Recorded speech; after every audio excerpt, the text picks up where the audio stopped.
আমাদের সংখ্যাটা হচ্ছে হয়তো টার্গেট ছিলাম আমরা মিডিয়া কর্মীরাই, আর আমাদেরকে আসলে যে কোনো জায়গায় টার্গেট করা যায়। আমরা আমরা যে জায়গাগুলোতে শুটিং করি এটা মোটামুটি বাংলাদেশে সবাই জানে। তো আজকে এখানে হামলা হয়েছে বলে এখন এখানে সিকিউরিটি বাড়াই দিলে যে আমরা নিরাপদ হয়ে গেলাম, ব্যাপারটা তা না।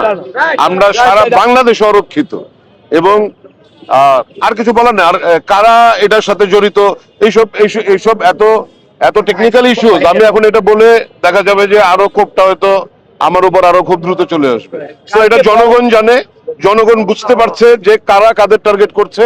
জনগণ নিশ্চয়ই এটার মূল্যায়ন করবে। আচ্ছা ভাই, এখানে একটা চার্জ রয়েছে, কালকে বড়দিন, এটাও কি কোনো মানে?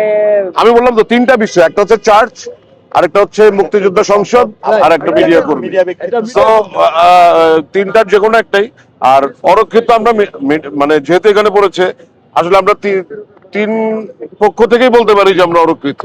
তার মানে আসলে আমরা সকলেই অরক্ষিত। দেখবেন এখানে আমাদের প্রডিউসার, আমাদের চলচ্চিত্রের শিল্পী, নাটকের শিল্পী, নাটকের টেকনিশিয়ানরা দিন শেষে যাদের কাজ না থাকে আমরা এখানে আড্ডা দিই। এবং আমার প্রায় এখানে প্রায় ৮-১০ বছরের আড্ডা। একটি সময় এখানে ময়লা ফেলা হতো, সেটি সরিয়ে ফেলা হয়েছে।